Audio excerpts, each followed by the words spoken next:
Aquí tenemos la buena costumbre de escuchar especialistas y de preguntarles su opinión sobre los temas que te interesan. Lo hacemos cada mañana desde las 7. Ocurre que el martes 14 de marzo la Sala del Senado despachó el proyecto de ley que entregaba mejores herramientas para la persecución contra el narcotráfico y el crimen organizado. Pero en esta... No se puede promulgar todavía. No se puede promulgar. ¿Por qué no se puede promulgar? Porque quedó un artículo ahí en el Tribunal Constitucional a petición de la oposición. Claro, por todo este apuro, la oposición no se dio cuenta que aprobó la posibilidad, y aquí nos va a entregar más detalles de todo esto, del cultivo de cannabis sativa con fines medicinales. Y de repente la oposición se dio cuenta de esto y recurrió al Tribunal Constitucional. Estamos, por lo tanto, para saber más detalles con Ana María Gasmuri, diputada independiente por el distrito número 12. Diputada, muy buenos días, gracias por estar con nosotros. Buenos días, corrijo, soy diputada de Acción Humanista. Ya. Siguen poniéndome independiente, soy de Acción Humanista, igual que el diputado Tomás Hirsch. ¿Ve? Ya, para que lo tengan claro. Ya, vamos a corregirlo. Muy buenos días. No está actualizado en la BCN. Hoy, pero créanme que no son los únicos, me pasa permanentemente, ha sido como casi una broma, ya lo tomamos como una broma, porque no hay caso que nos aparezcamos como correctamente, pero no tiene ninguna gravedad, así que da lo mismo. Oye, sí. Pero sí creo, y los aprovecho de saludar y a todos los auditores hoy día, espectadores, creo que también es importante precisar que no es que los parlamentarios de oposición se dieron cuenta ni que esto haya pasado como sugiere el encabezado de esta conversación. Sí. El artículo medicinal está clarísimo, lleva más de 3 años en este proyecto de ley, ha sido largamente debatido y creo que es muy importante el cómo lo han presentado ustedes, porque esto tiene que ver con una muy errada columna de Daniel Matamala que me gustaría que pudiéramos abordar también y despejar en qué cosa está correcto y en qué cosa está totalmente equivocado.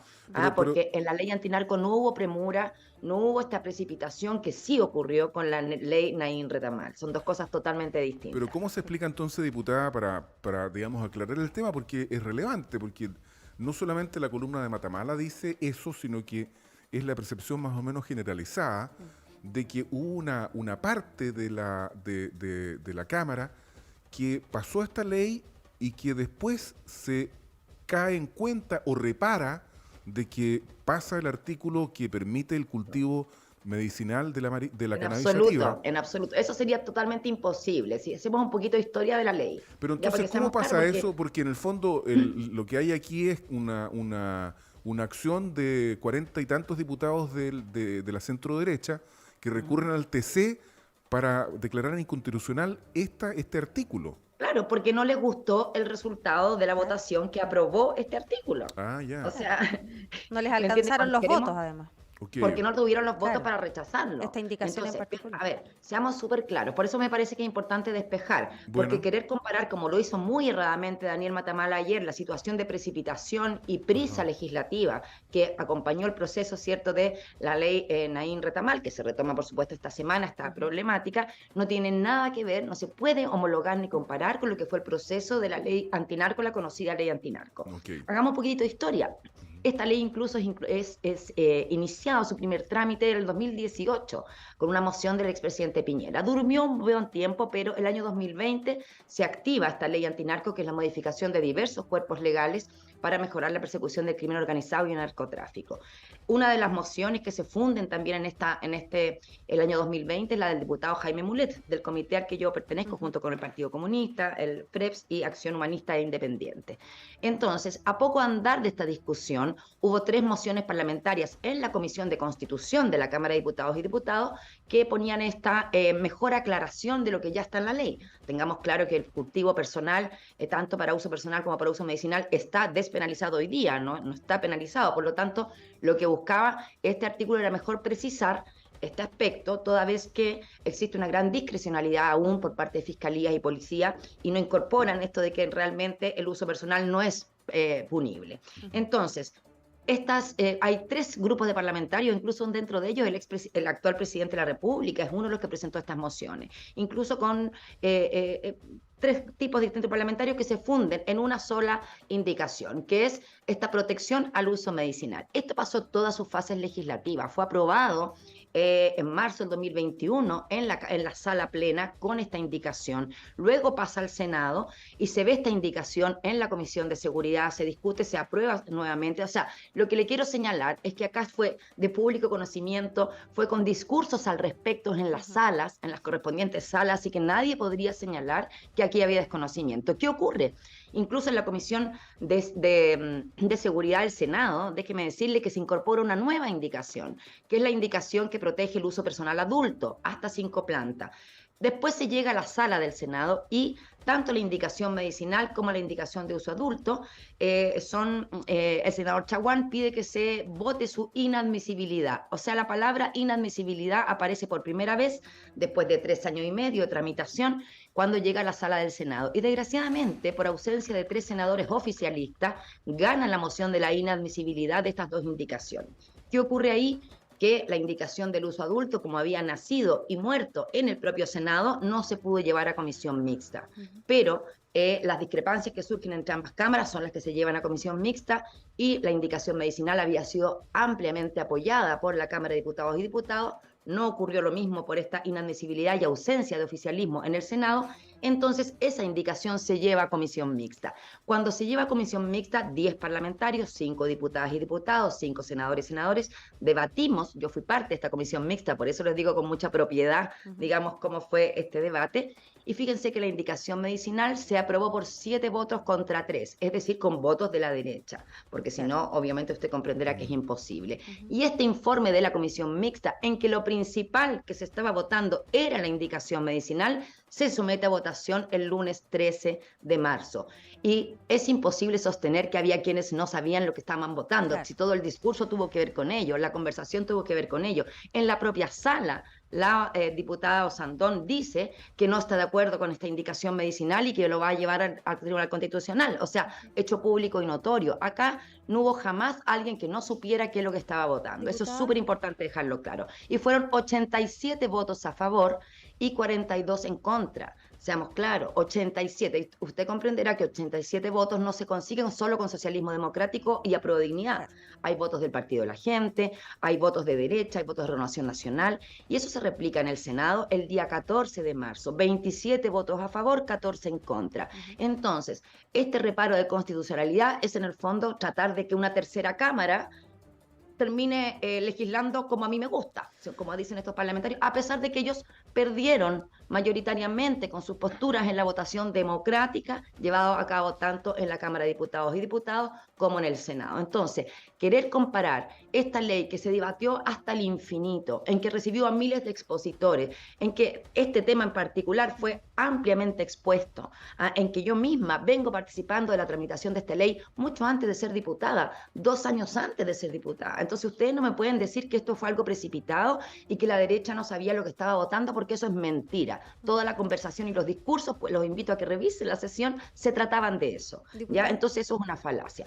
Muy distinto a lo que ocurre con la ley Naín Retamal, que ahí sí yo estoy de acuerdo y digo con mucho orgullo que soy uno de los 24 votos que rechazó la legítima defensa privilegiada, porque tal como después nos da la razón la ONU, ¿cierto?, los organismos de derechos humanos, el propio ministro de Justicia, Luis Cordero, eso no va en la dirección correcta y hemos recibido un reproche. Entonces, comparar ambos procesos legislativos nos parece que es el error que comete Daniel Matamal ayer. Escribí una columna, espero que se publique, escribí una carta al director, estoy esperando que se publique también, porque coincidiendo en la parte más sensible y en el fondo de lo que quiere decir Daniel Matamala, de esta premura legislativa que nos genera tanto daño, haber puesto, homologando la situación de la ley Naín Retamal con la ley antinarco, fue un error por escribir con prisa, pues, tal como él acusa a los legisladores y al Ejecutivo de con prisa y poco cuidado, él escribió con prisa, Diputada, sin cuidado y haciendo una referencia totalmente negativa, perdón, ya una lucha sostenida por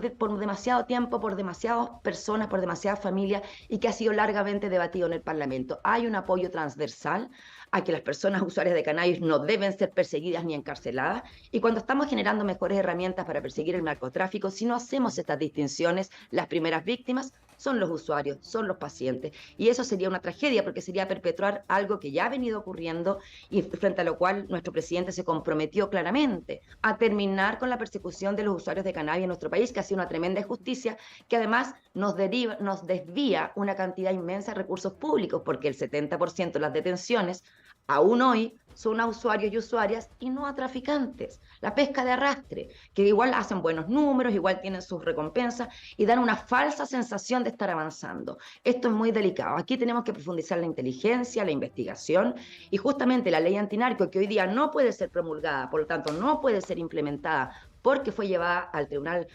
Constitucional.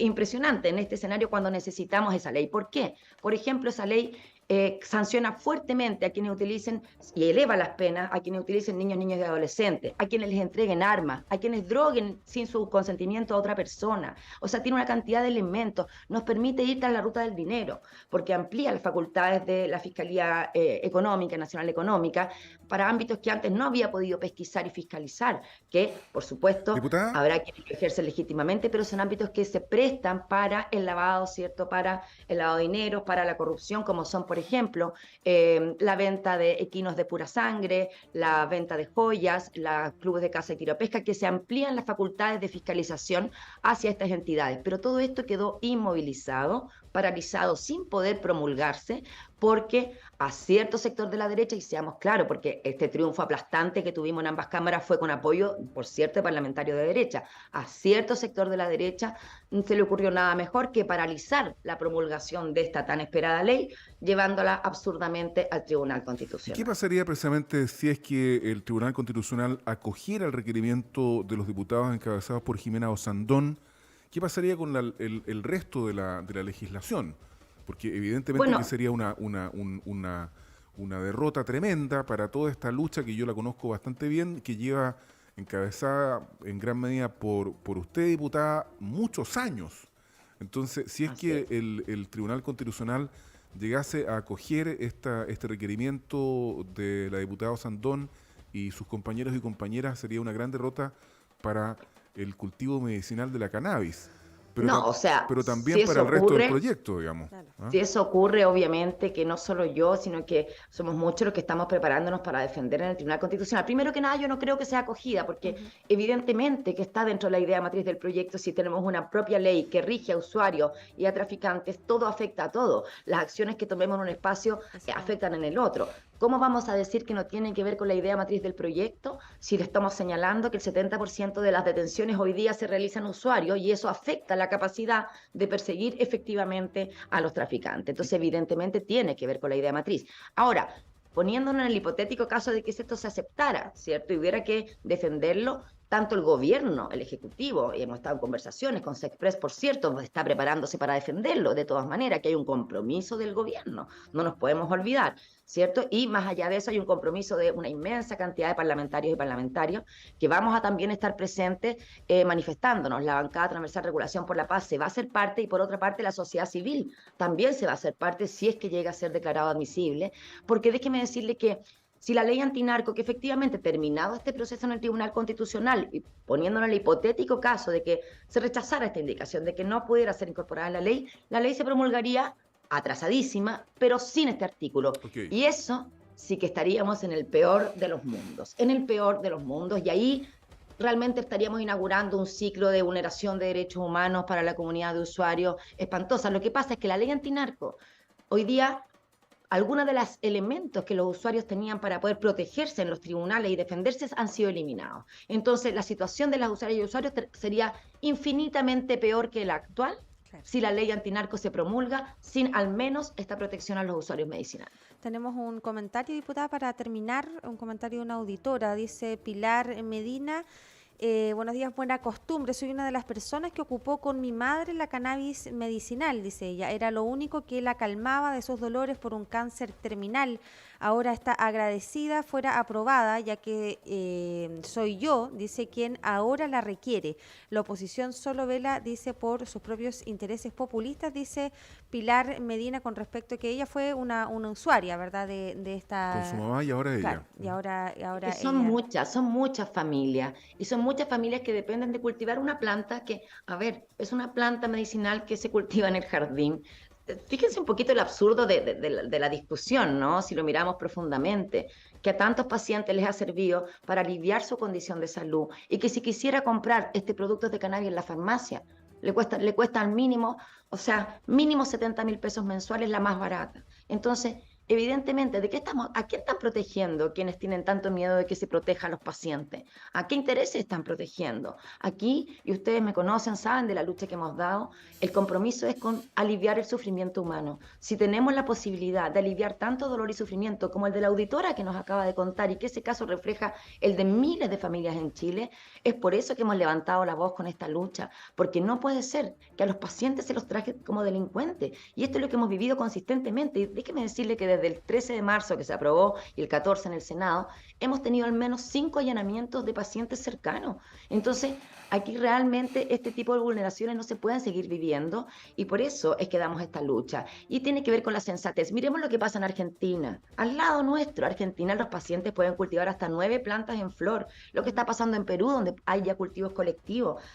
Entonces, entendamos que las luchas que se está dando aquí por la dignidad, la seguridad y la libertad y tranquilidad de los pacientes no es tan solo en Chile, es una lucha que se ha dado en el mundo entero, pero en Chile nos estamos quedando un poquitito atrás y necesitamos garantizar esta tranquilidad a las familias que ejercen su derecho a cultivar. Por último, y termino con esta reflexión, cada persona, cada familia que cultiva en su hogar su propia planta, corta totalmente cualquier vínculo con el narcotráfico, deja de alimentar esas arcas, ¿cierto? Son finalmente las que financian todo hoy día el poder de fuego del crimen organizado. Entonces, seamos conscientes, el autocultivo es una lucha eficaz contra el narcotráfico y por supuesto con los controles necesarios, ¿cierto? Aquí se trata, porque algunos exageran, o sea que con una receta van a poder cultivar 10.000 plantas. No seamos absurdos. Hoy Estamos hablando siempre dentro de procesos razonables, ¿no? Tenemos otra pregunta, diputada, fíjese, de otro auditor que está en contra de esto. Dice, quiero preguntar lo siguiente, es Vladimir Muñoz. Si un profesional de la salud entrase a un quirófano bajo la influencia de la marihuana a atender a su nieto o sobrino en una urgencia y muere en el proceso, obviamente consumió el consumo, lo hizo en su hogar, claro, y bajo todo digamos, el amparo de la ley. ¿Qué harías? Dice, yo no estoy de acuerdo con el uso recreativo. Y esta ley bueno, yo tampoco, imagínese en ese caso, la misma opinión podríamos decir, ¿usted le gustaría que entrara al quirófano a un cirujano bajo el efecto del alcohol o de la cocaína o de lo que fuera? Por supuesto que no. Exacto. O sea, por eso digo, pongámosle sensatez a la conversación. ¿Quién podría estar defendiendo algo como eso? Claro. ¿No? Pero no por eso prohibimos el alcohol, ¿cierto? No, Entonces, es la misma. Mire, usted me ha dado el ejemplo perfecto. Evidentemente que para desempeñar el trabajo, para conducir, no se puede estar ni con alcohol, ni con cannabis, ni con ninguna sustancia psicotrópica. Desgraciadamente, los barbitúricos, los ansiolíticos pasan medio colados aquí. Y también generan afectación. Entonces, yo estoy totalmente de acuerdo con el auditor. ¿Cómo voy a querer algo así?